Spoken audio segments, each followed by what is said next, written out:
ওই কিয়ামতের ময়দানটা বড় ভয়ঙ্কর।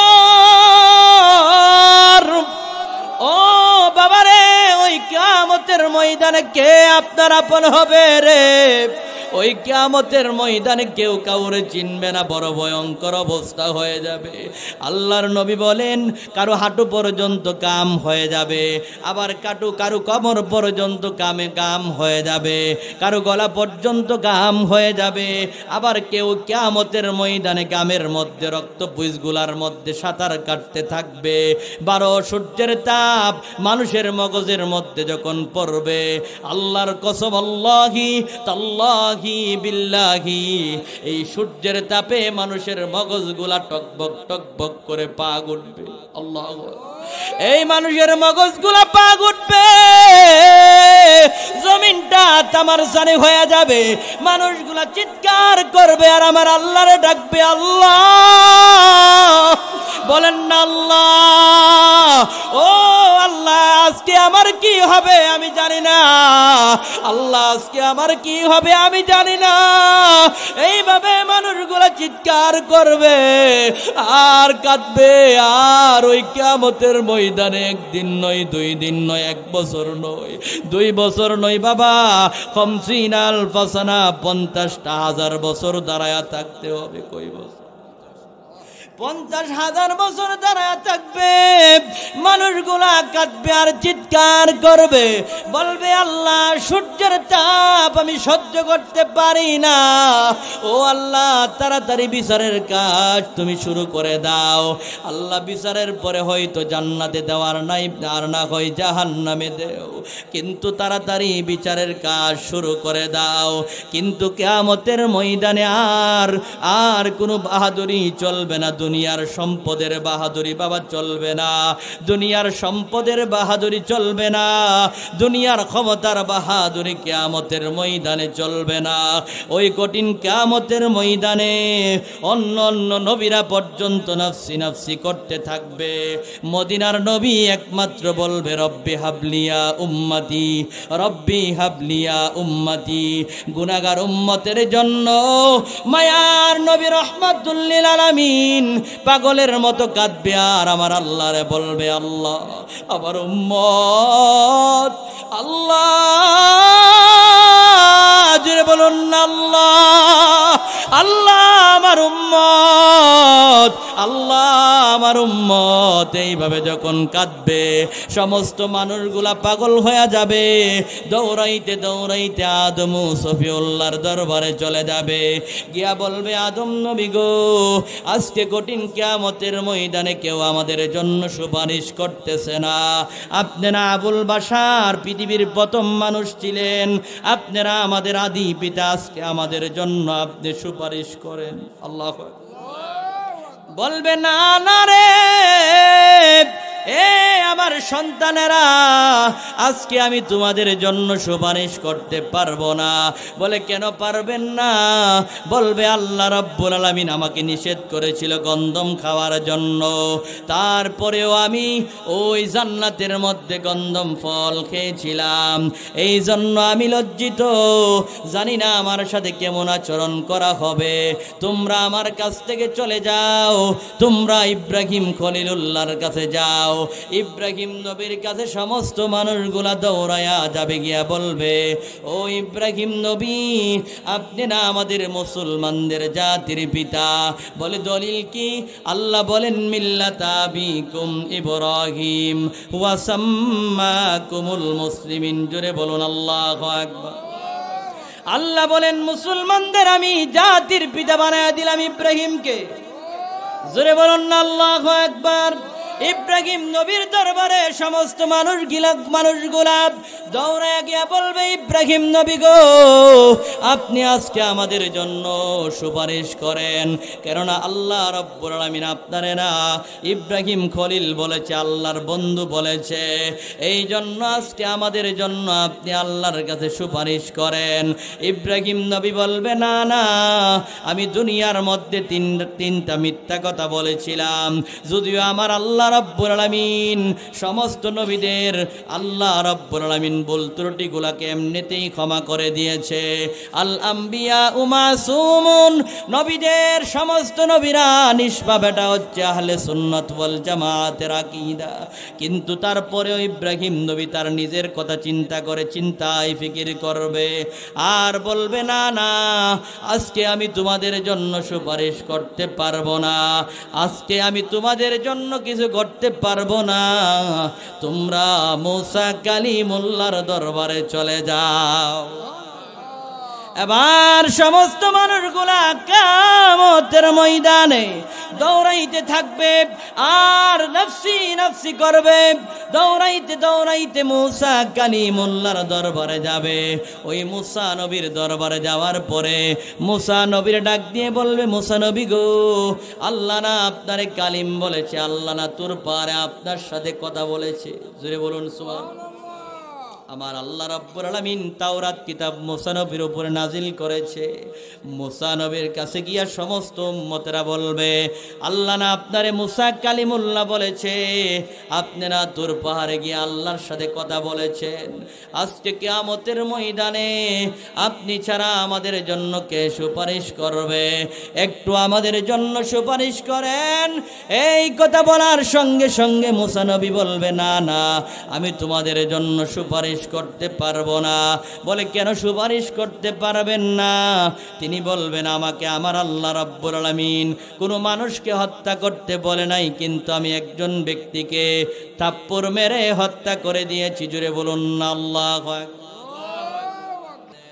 আমি আপনাদের সামনে পবিত্র কুরআনুল কারীমের সূরাতুন নিসার 64 নম্বর আয়াতে কারিমা তেলাওয়াত করেছি।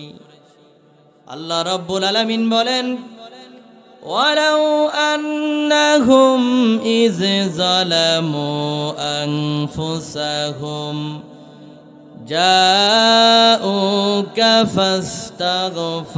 ফাস্তাগফিরুল্লাহা ওয়াস্তাগফারা লাহুমুর রাসূলু লাওয়াজাদুল্লাহা তাওয়াবার রহিমা।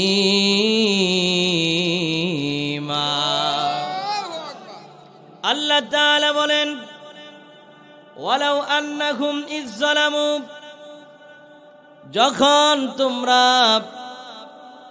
নিজেদের অন্তরের প্রতি, নফসের প্রতি জুলুম করে ফেলো, অর্থাৎ যখন তোমরা দুনিয়ার মধ্যে এই নফসের হায়াসে পরে গুনাহ করে ফেলো, আনফুসাহুম, এই নফসের প্রতি যখন জুলুম করো, আল্লাহ বলেন, যাউকা, তোমরা আমার রাসূলের দরবারে যাও। বলে, কেন আল্লাহ? গুনাহ করলে তো আপনার কাছে তওবা করব, নবীর দরবারে কেন যাইব? আমার আল্লাহ বলেন, যাউকা ফাস্তাগফিরুল্লাহ, আমার নবীর দরবারে গিয়ে আমি আল্লাহর কাছে তওবা করো। এবার প্রশ্ন হলো, হুজুর, তওবা করার জন্য তো নবীর দরবারে কেন যেতে হবে? এমনিই তো তওবা করলে চলে, কিন্তু কেন নবীর দরবারে যাব? আমার আল্লাহ বলেন, ওয়াস্তাগফারা লাহুমুর রাসূলু, আর নবীর দরবারে তওবা করার পরে, ইস্তেগফার করার পরে আমার নবীও যদি তোমার জন্য ইস্তেগফার করে, জুড়ে বলুন সুবহানাল্লাহ। আল্লাহ বলেন, নবীও যদি তোমার জন্য ইস্তেগফার করে, অর্থাৎ আমি আল্লাহর কাছে তোমাদের জন্য ক্ষমা চাই, সুপারিশ করে, তাহলে লাওয়াজাদুল্লাহ, তোমরা অবশ্যই আমি আল্লাহকে পাবা তাওয়াবার রহিমা, তওবা কবুলকারী এবং ক্ষমাশীল, দয়ালু রূপে। জুড়ে বলুন সুবহানাল্লাহ। তাহলে আমার আল্লাহ কই গুনাহ করার পরে নবীর দরবারে যাওয়ার জন্য? জুড়ে বলুন ঠিক না বেটি? বলে, কেন নবীর দরবারে যাব গো? নবীর দরবারে যাওয়ার কারণটা কি? আমার আল্লাহ বলেন, এই জন্য নবীর দরবারে যাইবা, আমার বান্দা বান্দিরা, তোমার তো গুনার কোনো সীমা নাই। এই জিন্দিগি ভর গুনাহ করার পরে আমি আল্লাহর ডাক দিলে আমি আল্লাহ শুনতেও পারি, নাও শুনতে পারি। শুনতে পারি বলতে আমি আল্লাহ তোমার ডাকে সাড়া দিতেও পারি নাও দিতে পারি, কিন্তু আমার নবীর দরবারে যাওয়ার পরে নবী যদি তোমার জন্য সুপারিশ করে, আমি আল্লাহর কাছে যদি ক্ষমা চাই বলে আল্লাহ আমার এই উম্মতকে মাফ করে দাও, আমার নবী চাইলে আমি আল্লাহ কখনো ফিরাইয়া দিতে পারি না। জোরে বলুন না সুবহানাল্লাহ। এই জন্য গুনাহ করার পরে সাহাবায়ে কেরামরা আমার নবীর দরবারে যেতে, জোরে বলুন ঠিক না বেটি? কিন্তু এখন তো মদিনার নবী রওজা মুবারকের ভিতরে শুয়ে আছেন। এই জন্য মুফাসসিরিনে কেরাম বলেন, আজও যদি কেউ তওবা করার উদ্দেশ্যে গুনাহ করার পরে যদি নবীর দরবারে গিয়া আল্লাহর নবীর দরবারে বলে, ইয়া রাসূলুল্লাহ, আমি গুনাহ করার পরে এখানে হাজির হয়েছি আর আল্লাহর কাছে তওবা করছি, আপনি রাসূল, আপনি আমার জন্য একটু সুপারিশ করুন। আল্লাহর কসম, রাসূলের দরবারে গিয়ে আল্লাহর কাছে তওবা করলে আমার আল্লাহ এখনো ওই ব্যক্তির তওবা কবুল করতে পারে কি পারে না? আমাদের গুনাহ আছে না নাই? জোরে বলুন না আছে না নাই? কার কার গুনাহ নাই হাত তুলেন। আছে সবার? হ্যাঁ, নাই কারো? কিছুদিন আগে মাহফিল, পাবনায় মাহফিলে গেছিলাম। কোন জায়গা? পাবনা জেলার মধ্যে এক এলাকা, সদর থানা। মাহফিলে যাওয়ার পরে আমি জিজ্ঞেস করলাম, গুনাহ করেন না এরকম কেউ আসেননি? হাত তুলেন। এক মুরব্বী চাচা হাত তুলছে। কি চাচা? আমি মানে বুঝতে পারলাম যে সে মনে হয় ভুলে হাত তুলছে। আমি বলছি, ভুলে হাত তুলছেন নাকি চাচা? না না, আমি একটা গুনাহ করি নাই। জোরে বলুন না আল্লাহু আকবার। আমি কি, যাক মাশাআল্লাহ, এরকম লোক তো পাওয়া গেছে, তো ভালো। তাহলে আমাদের গুনাহ আছে না নাই? জোরে বলুন না আছে না নাই? এই জন্য আমাদের কেউ এরকম বলতে পারবো না আমার গুনাহ নাই। আমরা দুনিয়ার মধ্যে আসার পর থেকে এমন পরিমাণে গুনাহ করেছি, ও বাবা আপনারে সারা জীবনের হিসাব বাদ দিয়ে দিলাম। আজকে ফজরের নামাজের পর থেকে এই পর্যন্ত যেই সময়টা গেছে, এই 12 ঘন্টার হিসাব যদি আপনি দিতে পারেন, তাহলে আপনি মনে মনে ভেবে নেবেন যে আপনার গুনাহ নাই।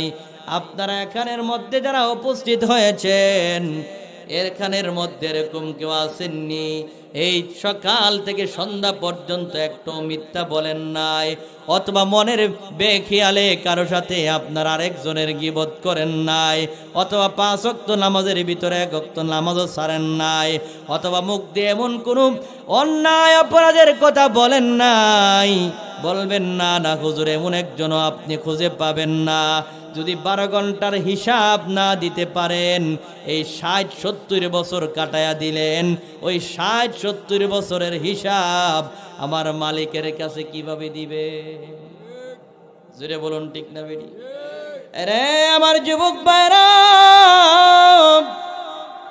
ও আমার মুরব্বী বাবারা, এখানের মধ্যে এমন অনেক মুরব্বী বাবা আছেন যাদের দাড়িগুলা বাবা সাদা হয়ে গেছে।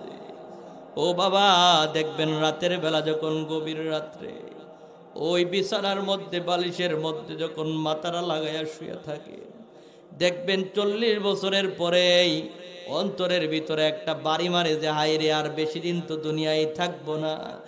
মাঝে মধ্যে গভীর রজনীতে দুনিয়ার সমস্ত মানুষগুলা যখন ঘুমায়া থাকে, ওই ঘুমের ঘরে রে এরকম অনেক মুরব্বী আছে, ঘুমের ঘরে শুয়ে শুয়ে জীবনের গুনাহগুলার কথা স্মরণ করে কান্দে।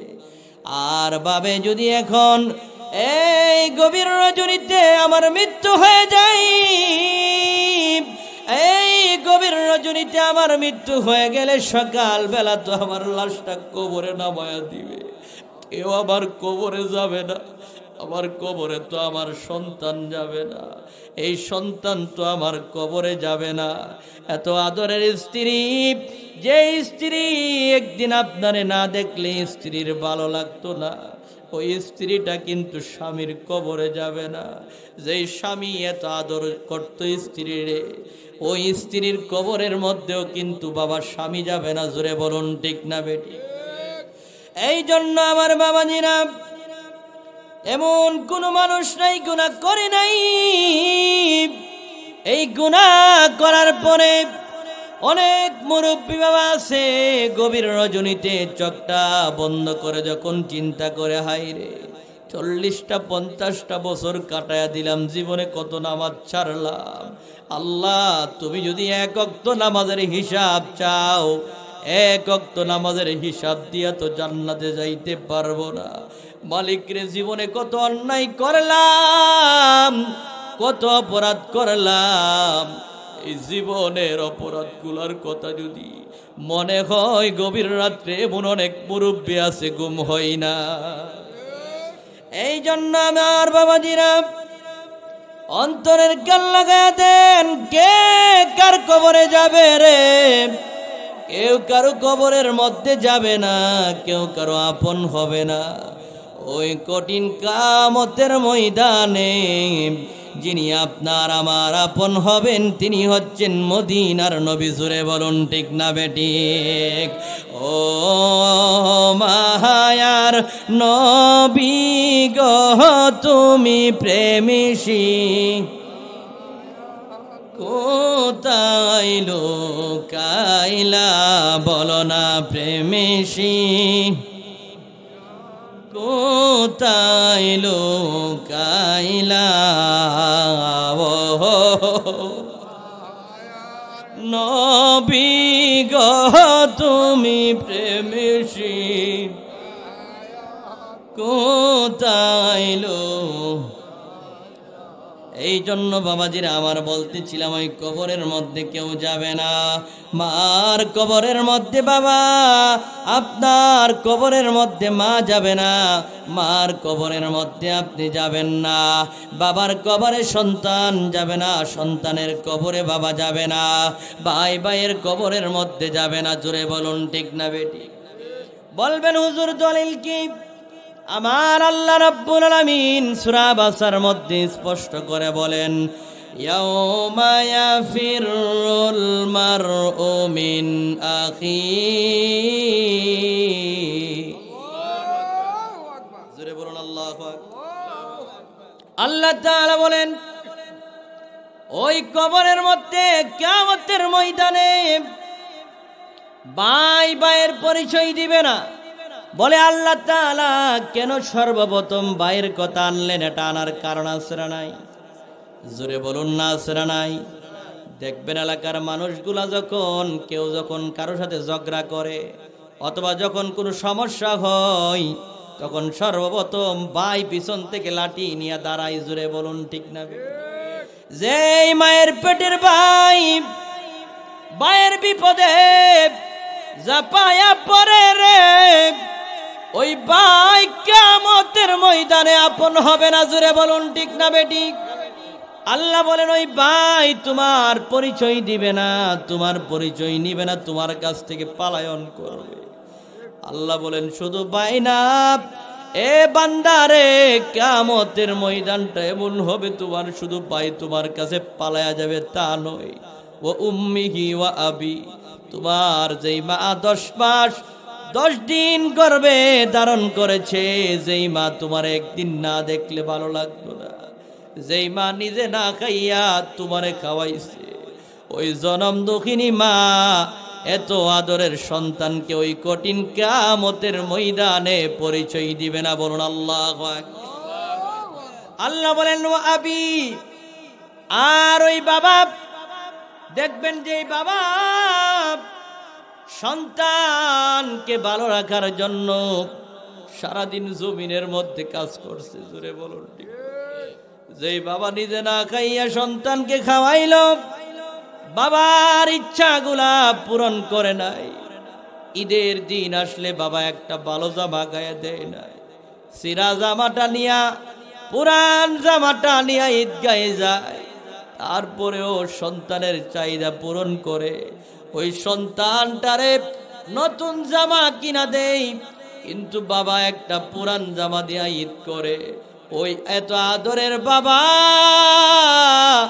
যেই বাবা একদিন সন্তানরে না দেখলে পাগলের মতো হইয়া যাইত, আল্লাহ বলেন ওই কিয়ামতের ময়দানটা এত ভয়ঙ্কর হইয়া যাবে, ওই বাবা পর্যন্ত সন্তানের পরিচয় দিবে না। বলুন আল্লাহু আকবার। এই জন্য আমার বাবাজিরা অন্তরের কান লাগায় দেন, কে কার আপন হবে রে? ওই কিয়ামতের ময়দানটা বড় ভয়ঙ্কর হয়ে যাবে, যখন মাথার আধা দুপুরে সূর্য চলে আসবে। সূর্যের তাপে মানুষের মগজগুলা টকবক টকবক করে বাগুন। আল্লাহ, মানুষগুলো এদিক দৌড় মারবে, ওই দিক দৌড় মারবে, পাগলের মতো হয়ে কানবে আর চিৎবে। মানুষের আতাদ উপরে সূর্য চলে আসবে, সূর্যের তাপে মানুষের মগজগুলা টকবক টকবক করে পা উঠবে। কারো আটু পর্যন্ত, কারো কোমর পর্যন্ত, কারো গাঁট পর্যন্ত। আবার কেউ ওই কিয়ামতের ময়দানে মানুষের সূর্যের তাপে যে শরীর থেকে ঘাম বের হবে, ওই ঘামের মধ্যে বাবা কেউ সাঁতার কাটতে থাকবে। বলুন আল্লাহু আকবার।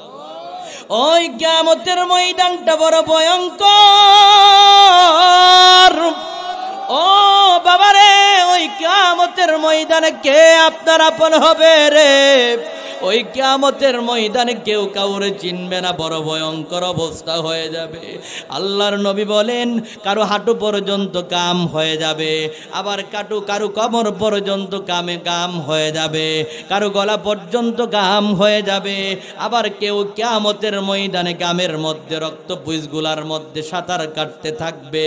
12 সূর্যের তাপ মানুষের মগজের মধ্যে যখন পড়বে, আল্লাহর কসম, আল্লাহি তাল্লাহি বিল্লাহি, এই সূর্যের তাপে মানুষের মগজগুলা টকবক টকবক করে পা উঠবে। আল্লাহু আকবার। এই মানুষের মগজগুলা পা উঠবে, জমিনটা তামার জানে হয়ে যাবে। মানুষগুলা চিৎকার করবে আর আমার আল্লাহরে ডাকবে। আল্লাহ বলেন না আল্লাহ, ও আল্লাহ, আজকে আমার কি হবে আমি জানি না। আল্লাহ, আজকে আমার কি হবে আমি জানি না। এইভাবে মানুষগুলা চিৎকার করবে আর কাঁদবে। আর ওই কিয়ামতের ময়দানে একদিন নয়, 2 দিন নয়, 1 বছর নয়, 2 বছর নয় বাবা, 50 আলফা সানা, 50,000 বছর দাঁড়ায়া থাকতে হবে। কই বছর? 50,000 বছর দাঁড়ায় থাকবে। মানুষগুলা কাঁদবে আর চিৎকার করবে, বলবে আল্লাহ, সূর্যের তাপ আমি সহ্য করতে পারি না। ও আল্লাহ, তাড়াতাড়ি বিচারের কাজ তুমি শুরু করে দাও। আল্লাহ, বিচারের পরে হয়তো জান্নাতে দেওয়ার নাই, আর না হয় জাহান্নামে দেও, কিন্তু তাড়াতাড়ি বিচারের কাজ শুরু করে দাও।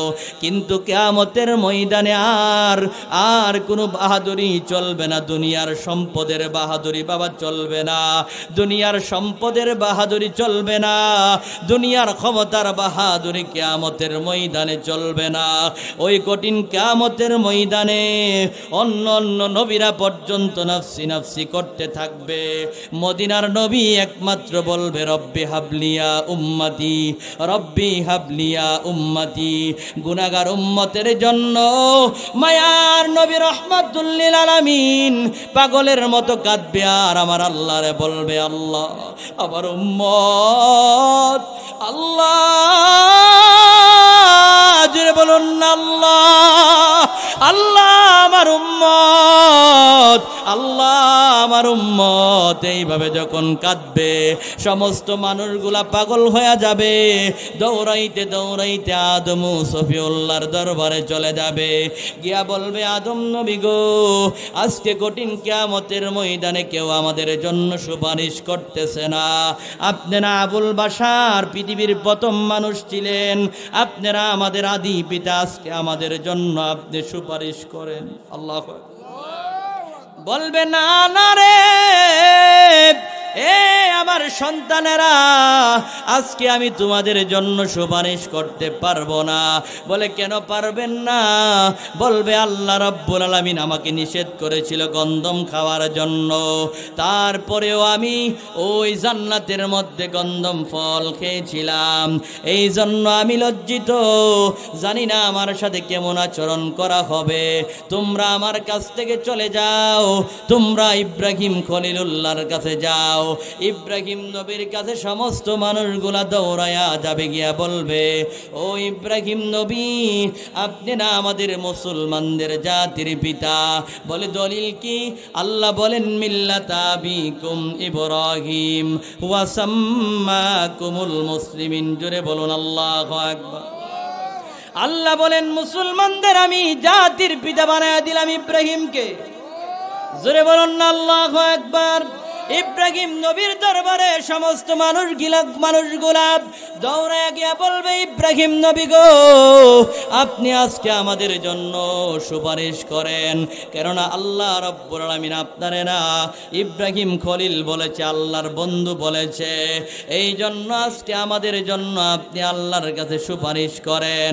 ইব্রাহিম নবী বলবে, না না, আমি দুনিয়ার মধ্যে তিনটা মিথ্যা কথা বলেছিলাম, যদিও আমার আল্লাহ রাব্বুল আলামিন সমস্ত নবীদের আল্লাহ রাব্বুল আলামিন ভুল ত্রুটিগুলোকে এমনিতেই ক্ষমা করে দিয়েছে।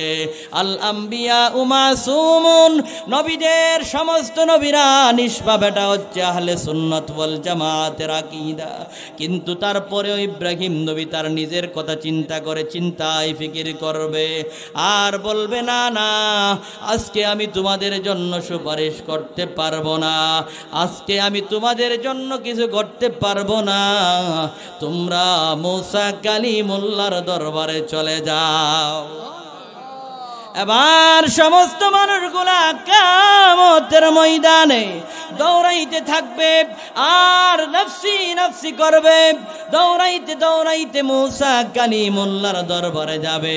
ওই মুসা নবীর দরবারে যাওয়ার পরে মুসা নবীর ডাক দিয়ে বলবে, মুসা নবী গো, আল্লাহ না আপনারে কালিম বলেছে, আল্লাহ না তোর পারে আপনার সাথে কথা বলেছে। জোরে বলুন সুবহানাল্লাহ। আমার আল্লাহ রাব্বুল আলামিন তাওরাত কিতাব মুসা নবীর উপরে নাজিল করেছে।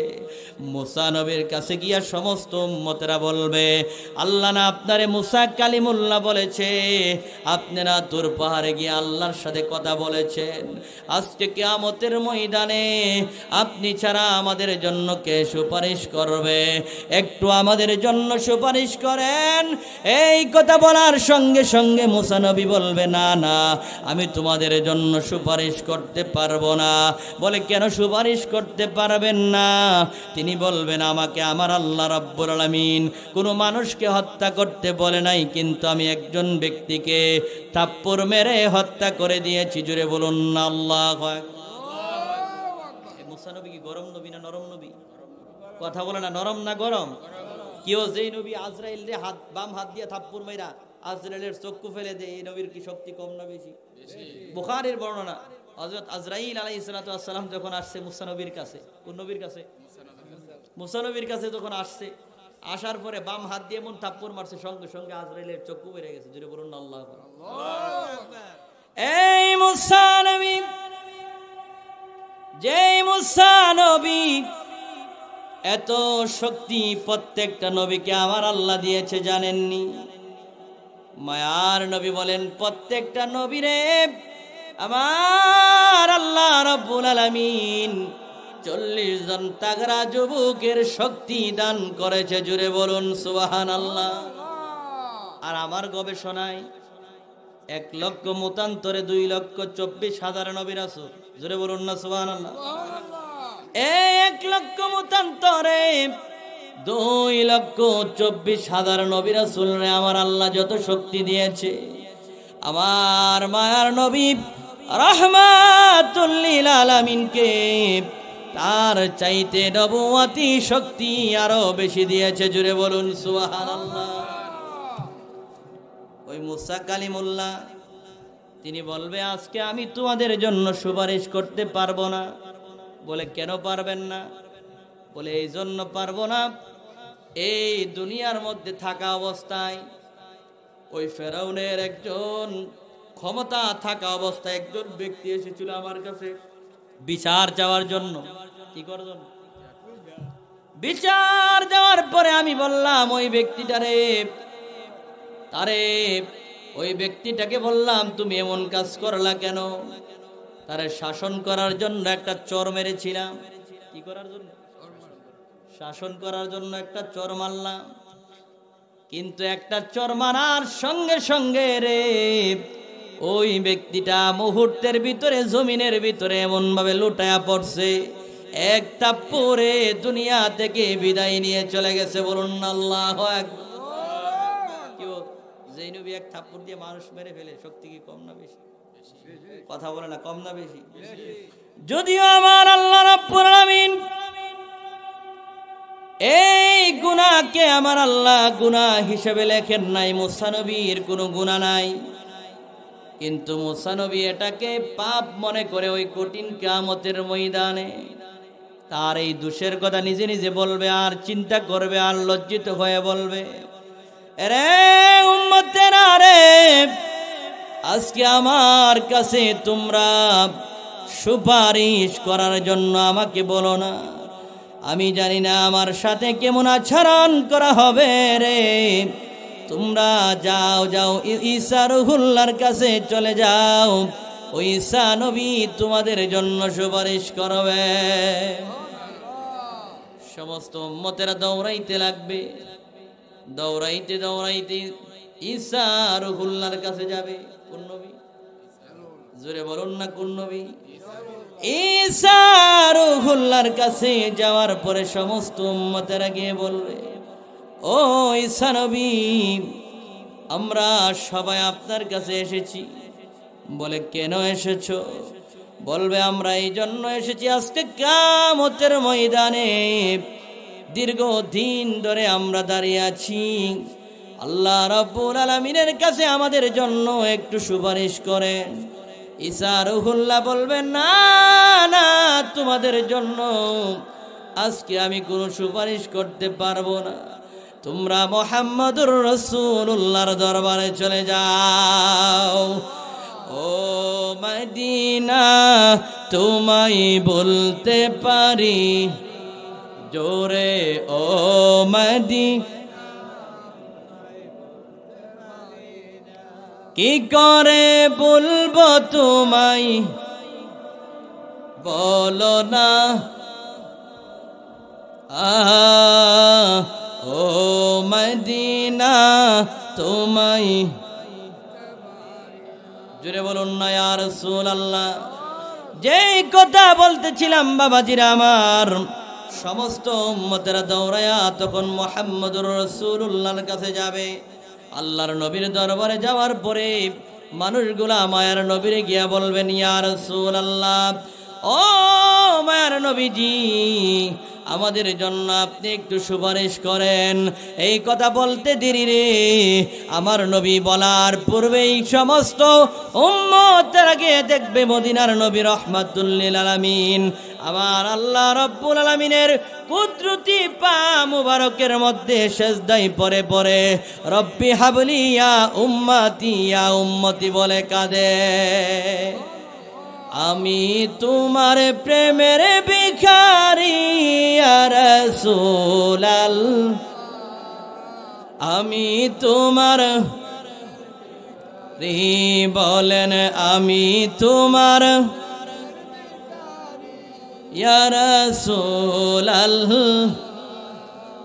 আমি তোমার প্রেমের ভিখারি ইয়া রাসূলুল্লাহ, ইয়া হাবিব, আমি তোমার প্রেমের গরাসুর নাই যে তুলনা, নাই যে তুলনা গরাসুল, নাই যে তুলো, বলেন তোমার প্রেমের গরাসুল, নাই যে তুলনা গরাসুল, নাই যে, তোমার প্রেমে জিন্দা হইল উস্তুনে হান্নানা ইয়া রাসূলুল্লাহ, আমি তোমার, বলেন আমি তোমার প্রেমের ভিখারি ইয়া রাসূলুল্লাহ, আমি তোমার প্রেমেতে আমার কলিজায় আঙ্গার, কলি জায়াঙ্গার গরসুল কলি বলেন তোমার প্রেমেতে আমার আর কলি জায়াঙ্গার গরসুল কলি দেখা দিয়া শান্ত করো সাকিয়ে কাউসার ইয়া রাসূল আমি তোমার প্রেমের ভিখারি আমি তোমার রাসূলুল্লাহ আমি তোমার ইয়া রাসূলুল্লাহ ইয়া হাবিব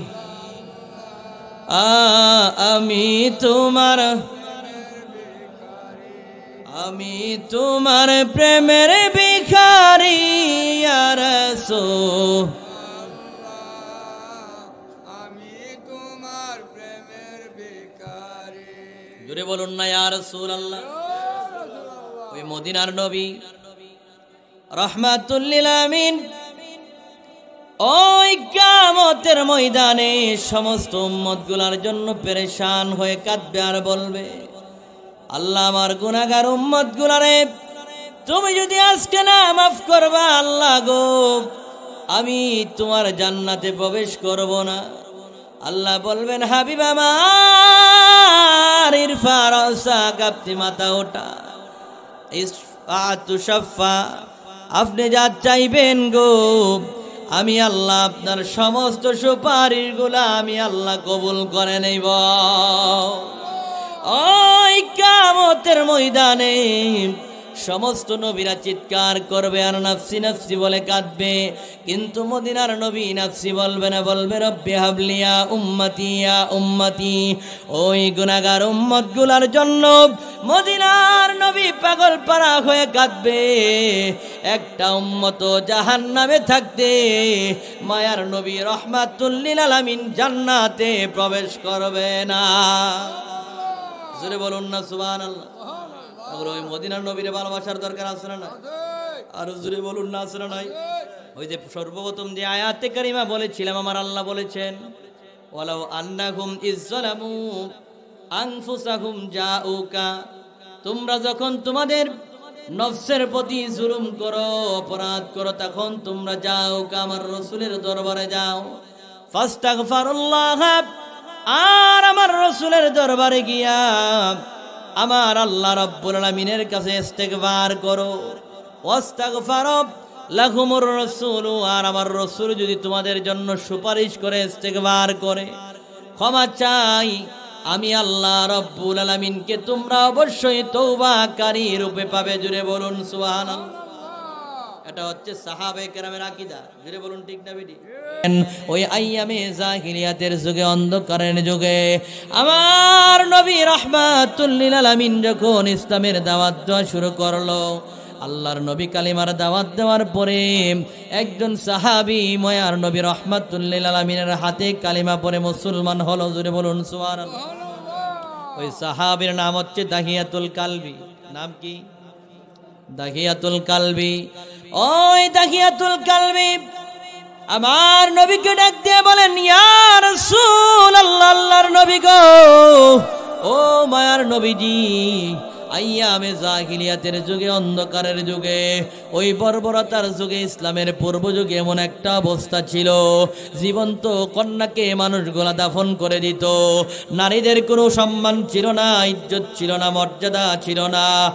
ইয়া রাসূলুল্লাহ ওই জামানার মধ্যে ও মায়ার নবী আমি এত পাপ করেছি আমি যদি আপনার উপরে কালেমা পড়ে মুসলমান হয়ে যাই ইসলামের ছায়াতলে যদি আশ্রয় নেই আমার আল্লাহ আমার জীবনের গুনাহগুলা ক্ষমা করবেন জুড়ে বলুন আল্লাহু আকবার আমার নবী বলল দাখিয়া রে ও দাখিয়া ইসলাম ধর্ম যদি তুমি গ্রহণ করো আর কালিমা পরে যদি মুসলমান হতে পারো আমি আল্লাহর কসম করে বলছি তোমার জীবনের সমস্ত গুনাহ আমার আল্লাহ ক্ষমা করে দিবে দাখিয়াতুল কালবি আবার চোখের পানি ছেড়ে দিয়া কান্দে আর বলে ইয়া রাসূলুল্লাহ নবীজি ও মায়ার নবীজি গো ও মায়ার নবী, আমার আল্লাহ আমার সবগুলা গুনাহ ক্ষমা করলেও মনে হয় একটা গুনাহ আমার আল্লাহ ক্ষমা করবে না। আমার নবী বলেন, দাহিয়াতুল কালবি রে, ও দাহিয়াতুল কালবি, এমন কি গুনাহ করছো যেই গুনাহটা আমার আল্লাহ ক্ষমা করবে না? এবার দাহিয়াতুল কালবি দুইটা চোখের পানি ছেড়ে দিয়া কান্দে আর বলে, মায়ার নবী গো, এমন একটা গুনাহ করেছি, ইসলামের পূর্ব যুগে আইয়ামে জাহিলিয়াতের যুগে নিজের হাতে ইয়া রাসূলুল্লাহ 69টা কন্যারে হত্যা করছি। ইয়া রাসূলুল্লাহ, ওই যুগের মধ্যে জীবন্ত কন্যাদেরকে আমি হত্যা করেছি। ওগো আল্লাহর নবী, এতগুলো সন্তানকে কন্যাকে আমি জীবন্ত দাফন করেছি, আমার তেমন মায়া লাগে নাই। কিন্তু আমি একদিন সফরে যাওয়ার জন্য ব্যবসার কাজে যখন বের হয়ে যাব, তখন আমার স্ত্রীর গর্ভের মধ্যে একটা সন্তান ছিল।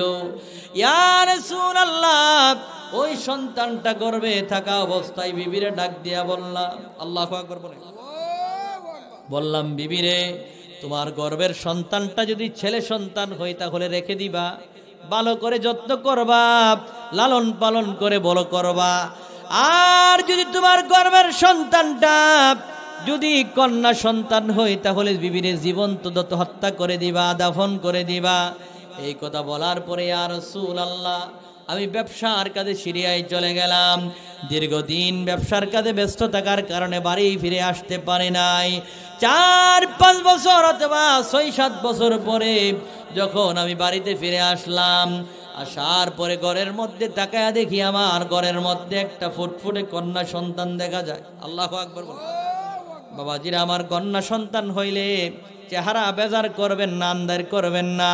মায়ার নবী বলেন, যার ঘরের মধ্যে একটা কন্যা সন্তান আছে রে, তার ঘরের মধ্যে আল্লাহ রাব্বুল আলামিন একটা জান্নাত লিখে দিয়েছে। জুড়ে বলুন সুবহানাল্লাহ। অর্থাৎ একটা কন্যা সন্তান মানে একটা জান্নাত, দুইটা কন্যা সন্তান হলে দুইটা জান্নাত। জুড়ে বলুন সুবহানাল্লাহ। এই জন্য কন্যা সন্তান হইলে কি করা যাবে না? মুখ বেজার করা যাবে না। দাহিয়াতুল কালবি বলে, ইয়া রাসূলুল্লাহ, আমার ঘরের মধ্যে এসে দেখলাম একটা ফুটফুটে কন্যা সন্তান দেখা যায়, যার চেহারাটা দেখতে আমার চেহারার মতো। ওই দাহিয়াতুল কালবি সুন্দর ছিল, যার চেহারার আকৃতির মাধ্যমে মাঝে মধ্যে জিব্রাইল আমিন এই দাহিয়াতুল কালবির শুরুতে মদিনার নবীর দরবারে আল্লাহর নবীর কাছে কোরআনের ওহী নিয়ে আসতো। জুড়ে বলুন সুবহানাল্লাহ। আবার দাহিয়াতুল কালবি বলে, ইয়া রাসূলুল্লাহ, আমি যখন ব্যবসার কাজ শেষ করে বাড়িতে ফিরে আসলাম, আসার পরে ঘরের মধ্যে দেখি তাকায়া সুন্দর একটা কন্যা দেখা যায়। আমি আমার বিবিরে ডাক দিয়া বললাম, বিবিরে, ও বিবি, ঘরের মধ্যে এত সুন্দর একটা কন্যা দেখা যায়, এই কন্যা সন্তানটার বাবাকে কি, তার পরিচয়? বিবি আমার ডাক দিয়া বলেন, স্বামী গো, ও স্বামী, আপনি যে ব্যবসার কাজে আমার গর্ভের মধ্যে একটা সন্তান রেখে চলে গিয়েছিলেন, যাওয়ার পরে আপনি না বলেছিলেন যদি কন্যা সন্তান হয় জীবন্ত দাফন করে দিতে, আর ছেলে সন্তান হইলে এটারে বাঁচায়া রাখতে, লালন পালন করতে। ও স্বামী গো, আমার গর্ভের সন্তানটা ছেলে সন্তান না হয়ে কন্যা সন্তান হয়েছিল, কিন্তু স্বামী গো তাকায় দেখেন না, এই সন্তানটা দেখতে খুব চেহারাটা আপনার মতো দেখা যায়, চেহারাটা বড় সুন্দর। চেহারা এত সুন্দর হওয়ার কারণে তার নাম রেখেছি আমি জামিলা। জুড়ে বলুন সুবহানাল্লাহ। জামিলা শব্দের অর্থ হচ্ছে সুন্দর। জুড়ে বলুন আল্লাহ। আবার জামিলার বাবা দাহিয়াতুল কালবি বলে, ও বিবিরে, কি করলি? আমার ঘরের মধ্যে কন্যা সন্তান রাখলি। ও বিবিরে, আমারে মানুষ তো কাপুরুষ বলবে চি চি, এই ব্যক্তিটা কন্যা সন্তানের বাবা ফিরে এসেছে, এই কথা বলে আমারে কাপুরুষ বলবে। এ বিবিরে, এটা কি করলি? কন্যা সন্তানের বাবা বলে তো মানুষে আমারে লজ্জা দিবে আর আমারে কাপুরুষ বলবে। এই কথা বলার পরে আবার বিবিরে ডাক দিয়ে বলল, বিবিরে, ঠিক আছে।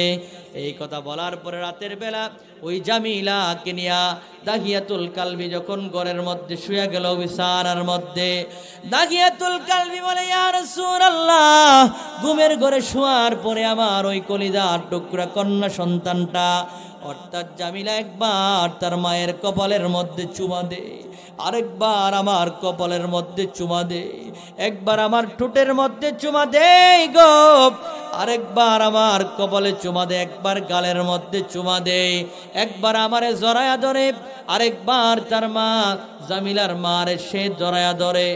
এইভাবে রাতের বেলা যখন আমারে জড়ায়া ধরে চুমা দেয়, আবার তার মারে জড়ায়া ধরে, এইভাবে জড়ায়া ধরার পরে এক পর্যায়ে জামিলা যখন ঘুমায়া যায়, গভীর রজনীতে আমি মনে মনে সিদ্ধান্ত নিলাম, না না, আমার ঘরের মধ্যে কন্যা সন্তান বাঁচায়া রাখা যাবে না। সকালবেলা যদি ঘর থেকে বের হয়ে যায় মানুষ আমারে কাপুরুষ বলবে, এই জন্য আমি সিদ্ধান্ত নিলাম সকালবেলা জামিলারে নিয়ে জীবন্ত হত্যা করে দিব। জোরে বলুন নাউজুবিল্লাহ। এবার দাগিয়াতুল কালবি চোখের পানি ছেড়ে দিয়া কান্দে আর আমার নবীরে বলেন, ইয়া রাসূলুল্লাহ। সকাল হওয়ার পরে আমার বিবিরে ডাক দিয়ে বললাম, বিবিরে, ও বিবিরে, এক কাজ করো, জামিলারে সুন্দর করে গোসল করায়া দাও, গোসল করায়া নতুন পোশাক পরায়া দাও। জোরে বলুন আল্লাহু আকবার। এবার জামিলার মা যখন দাগিয়াতুল কালবির স্ত্রী জামিলারে গোসল করাইতে নিয়ে গেল, যাওয়ার পরে মুখ দিয়া বারবার তার মাথার মধ্যে পানি ঢালতে চায়। ওই দিন কেন যেন পানি তার মাথার মধ্যে পড়ে না। এবার দাগিয়াতুল কালবির ডাক দিয়ে বলে, স্বামী গো, ও স্বামী গো, আমার কলিজার টুকরা জামিলারে কোথায় লয়া যাইবে? আমি তো প্রত্যেক দিন আমার জামিলারে গোসল করাই, কিন্তু আজকে কেন জানি মুখ দিয়া জামিলার মাথার মধ্যে পানি দিতে চাই, পানি ওঠে না। একটু বলেন না, কোথায় নিয়ে যাইবেন আমার জামিলারে? ও স্বামী গো, আজকে কেন জানি আমার জামিলারে আমি গোসল দিতে পারি না, আমি তো কিছুই বুঝতে পারতেছি না। এই কথা বলে জামিলার মা কান্দে, আর এক পর্যায়ে কোন রকম গোসলটা দিয়া নতুন পোশাক পরায়া দেওয়ার পরে দাগিয়াতুল কালবি বলেন, ইয়া রাসূলুল্লাহ।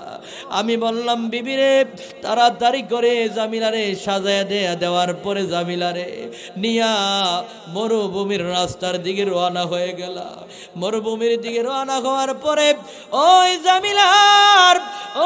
জামিলার বাবা দাগিয়াতুল কালবি বলে, ইয়া রাসূলুল্লাহ, মায়ের নবী গো, আমি মরুভূমির দিকে যাওয়ার সময় আমার হাতের মধ্যে একটা কোদাল নিয়ে যখন রওনা করলাম, জামিলা আমার ডাক দিয়ে বলে, আব্বা, আপনারা আমার নিয়ে বেড়াইতে যাইবে, কিন্তু আপনার হাতের মধ্যে কোদাল কেন আব্বা? দাগিয়াতুল কালবি বলে, ও ইয়া রাসূলুল্লাহ, আমি আমার জামিলারে বললাম, জামিলারে, কিছু সামনে গেলেই টের পাইবা কেন আমার হাতে কোদাল। এই কথা বলে আমার জামিলারে নিয়ে যখন সামনের দিকে মরুভূমির দিকে রওনা হয়ে গেলাম, মরুভূমির দিকে যাওয়ার পরে আমার জামিলারে নিয়ে মরুভূমির মাঝখানে নামায়া দিয়া বললাম, জামিলারে, এখানের মধ্যে খেলাধুলা কর। এই কথা বলে আমি একটা কবর করতে লাগলাম। ওই মরুভূমির মাঝখানে কোদাল দিয়া যখন গর্ত করতেছিলাম, আমার জামিলা বারবার আমার ওই চুল দাড়িগুলার মধ্যে যে ওই বালুগুলা পড়তেছিল, ধুলা বালি কণাগুলা পড়তেছিল, ওই ধুলা বালি কণাগুলা, ইয়া রাসূলুল্লাহ, নবীজি বারবার এইগুলা আবার দাড়ি থেকে সরাইয়া দিতেছিল আর পরিষ্কার করে নিতেছিল, আর বলতেছিল, আব্বা, এই মরুভূমির মধ্যে কেন গর্ত করতেছেন? দাগিয়াতুল কালবি বলে, ইয়া রাসূলুল্লাহ, আমি গর্ত করি আর আমার জামিলারে বলি, জামিলারে, একটু পরে টের পাইবা কেন গর্ত করি।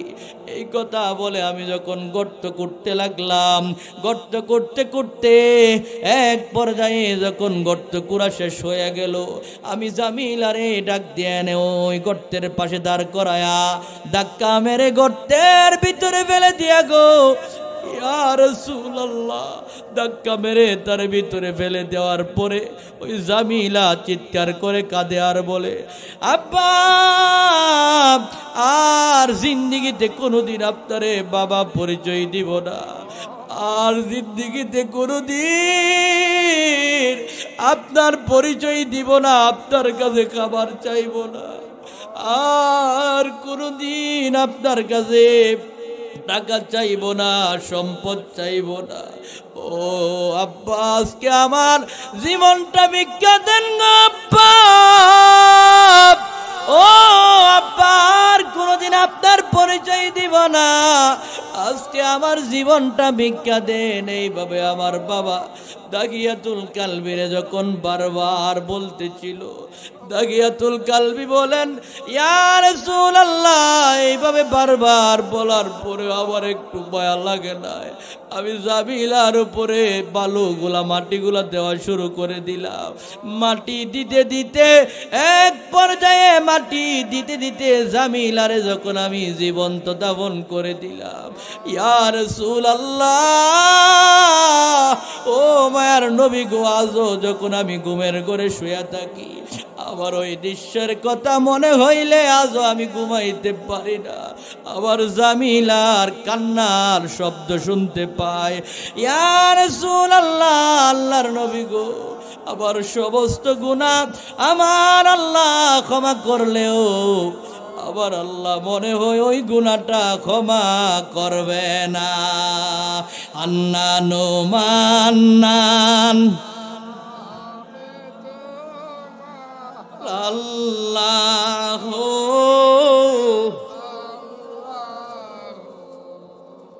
আল্লাহ আন্নানু মান্নান আল্লাহ,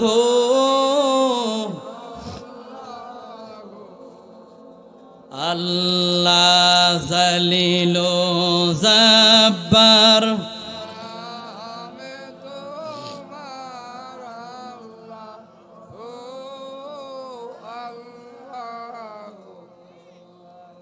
এবার জামিয়াতুল কালবি বলে, ইয়া রাসূলুল্লাহ, নবীজি, আমার আল্লাহ আমার সব গুনাহগুলো ক্ষমা করলে ওই গুনাহটা আমার আল্লাহ মনে হয় ক্ষমা করবে না। আমার নবী বলে, দাগিয়াতুল কালবি রে, এমন এক ধর্ম গ্রহণ করেছো, এমন এক ধর্মের ছায়াতলে আশ্রয় নিয়েছো, এই ইসলাম ধর্ম গ্রহণ করার কারণে আমার আল্লাহ তোমার পূর্বের সমস্ত গুনাহগুলো ক্ষমা করে দিয়েছে। জোরে বলুন সুবহানাল্লাহ। তাহলে আমার আল্লাহ যদি এই গুনাহ ক্ষমা করে, তাহলে আপনার আমার তওবা আমার আল্লাহ কবুল করতে পারে কি পারে না? আর জোরে বলুন না, পারে কি পারে না?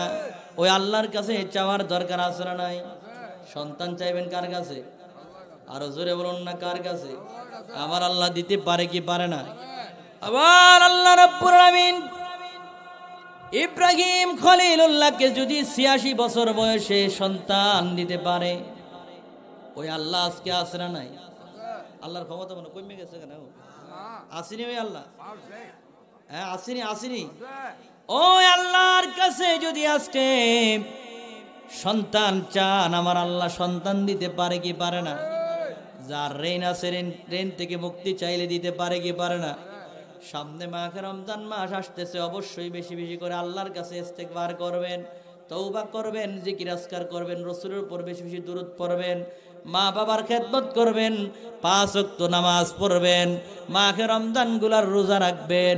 ওই মুরব্বী বাবা যারা আছে, আমার যুবক ভাইদের পায়ে হাত রেখে বলে যায়, ওই বাবাটারে কষ্ট দিও না, মাটারে কষ্ট দিও না।